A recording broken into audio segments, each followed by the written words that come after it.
Shalom,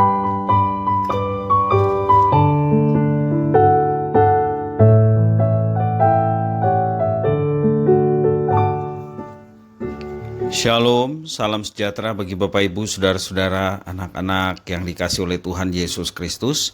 Jumpa kembali bersama saya Pendeta Eka di dalam renungan firman Tuhan pada hari ini, hari Jumat 22 Maret 2024. Sukacita dan damai sejahtera dari Tuhan Yesus kiranya menyertai hidup kita sekalian. Puji nama Tuhan. Bacaan firman Tuhan hari ini sampai pada pembacaan surat Yohanes yang kedua atau 2 Yohanes pasal yang pertama. Kiranya firman Tuhan memberkati kita. Baik, sebelum kita akan merenungkan bagian firman Tuhan ini, mari kita akan berdoa.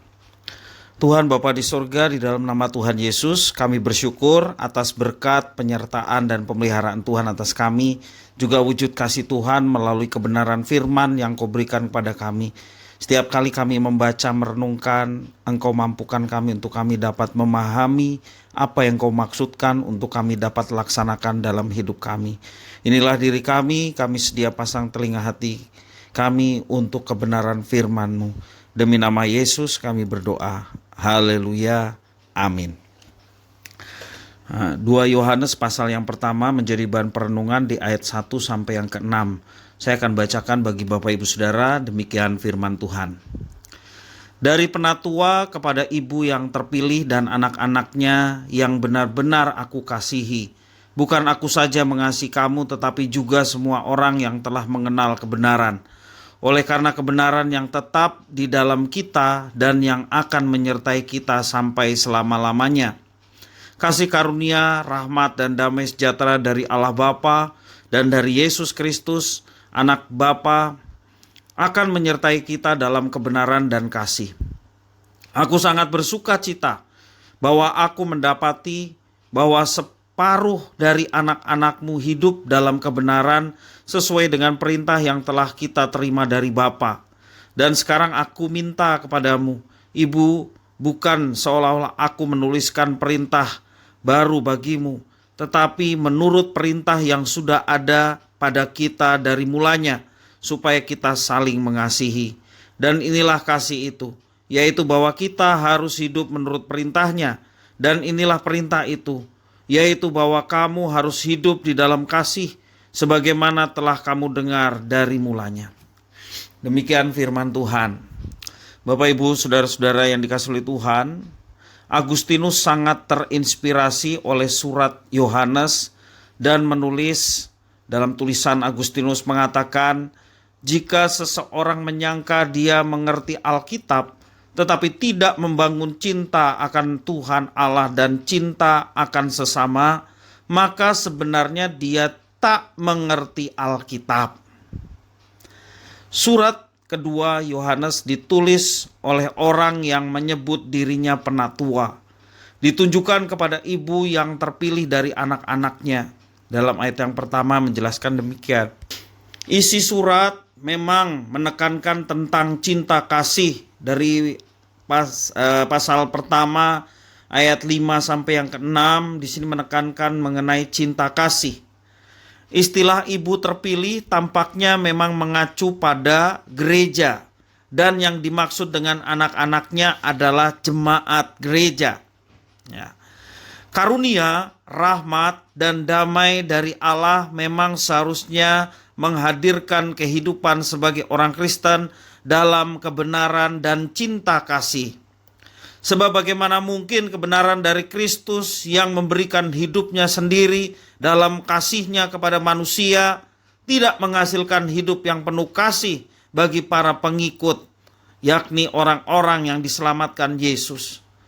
Jadi tidak mungkin kita mengatakan bahwa kita mengasihi Kristus tanpa hidup mewujud nyatakan kasih dalam kehidupan kita setiap hari. Menjadi orang jahat namun dibaptis dan bahkan menyandang sebutan sebagai orang Kristen, bisa saja itu terjadi. Namun menjadi orang jahat yang menunjukkan kehidupan cinta kasih adalah tidak mungkin. Demikian tulisan Agustinus ketika merenungkan surat Yohanes. Jadi bukti otentik kehidupan orang Kristen tidak ada yang lain selain daripada cinta kasih yang diwujud nyatakan. Bapak Ibu Saudara-saudara, sebagai orang percaya, kita bukanlah orang yang hidup dalam slogan-slogan. Kita sebagai orang Kristen harus cinta kasih, mengasihi Tuhan dan mengasihi sesama. Suatu yang indah ketika kita memperhatikannya. Bahkan kasih yang Yesus ajarkan, bukan saja kasih kepada orang yang baik, bukan saja kasih kepada mereka yang juga mengasihi kita, tetapi kepada orang yang membenci kepada kita pun Tuhan Yesus mengajarkan untuk kita mengasihi mereka, mendoakan orang yang membenci, memberkati orang yang mengutuk. Satu kasih yang sungguh luar biasa yang Tuhan ajarkan, dan itu mesti ada bagi setiap pengikut-pengikutnya. Kristen pasti ada kasih. Kalau Kristen tidak ada kasih berarti bukan Kristen. Kita mengikuti kebenaran, tapi kebenaran itu tidak ada kasih. Sesungguhnya bukanlah kebenaran yang kita ikuti. Banyak orang mengira bahwa memiliki pengetahuan tentang Alkitab atau berbagai doktrin dalam sebuah kepercayaan dapat menjadi tanda bahwa pemiliknya adalah seorang Kristen sejati. Memiliki teologi yang hebat, memiliki pengetahuan Alkitab yang luar biasa, sehingga orang memikir orang tersebut adalah Kristen sejati. Terutama di kalangan yang merasa lebih intelektual dibanding dengan yang lainnya, sehingga dia merasa lebih sejati daripada yang lainnya. Akibatnya sering terjadi perdebatan doktrin di antara orang percaya.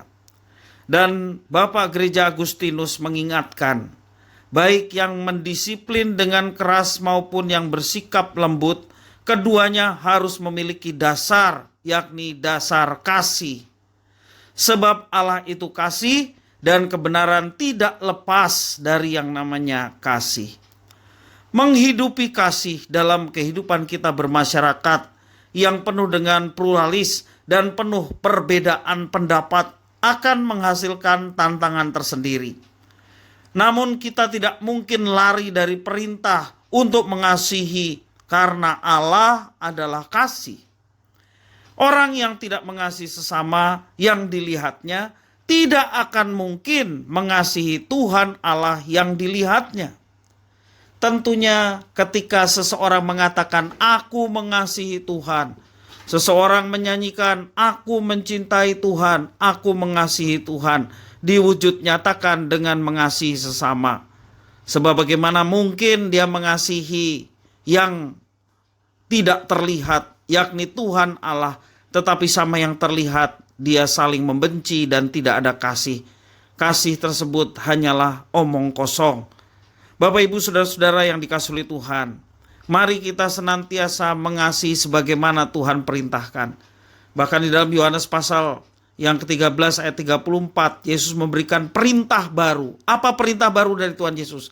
Hendaklah kamu saling mengasihi sama seperti aku mengasihi kamu. Jadi standarnya adalah bagaimana Yesus mengasihi kita. Yesus mengasihi kita tidak tanggung-tanggung. Seperti itu jugalah kita mengasihi sesama. Bapak Ibu Saudara-saudara, di luar Yesus tidak akan mungkin itu dilakukan oleh seseorang. Tetapi di dalam Yesus kita bisa lakukan. Sebagaimana Tuhan mengatakan bahwa di luar aku kamu tidak dapat berbuat apa-apa. Tetapi di dalam aku tentunya Yesus bermaksud kamu dapat melakukan segala sesuatu.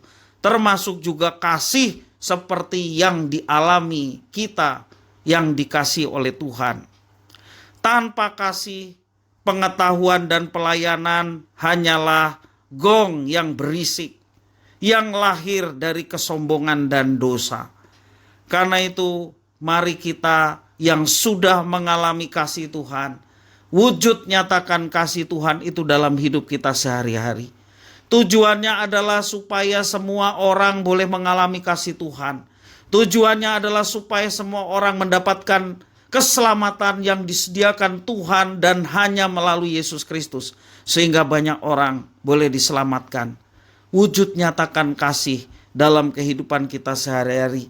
Bagi kita sekalian orang yang sudah ditebus, mari kita saling mengasihi seperti Yesus mengasihi kita. Baik di antara jemaat Tuhan, juga kepada orang-orang yang belum mengenal Tuhan. Wujud nyatakan kasih itu. Maka Tuhan yang menuntun hidup kita dan tidak akan pernah menjadi sia-sia. Orang yang mewujud nyatakan kasih itu dalam kehidupan sehari-hari pasti ada berkatnya, pasti ada hasilnya.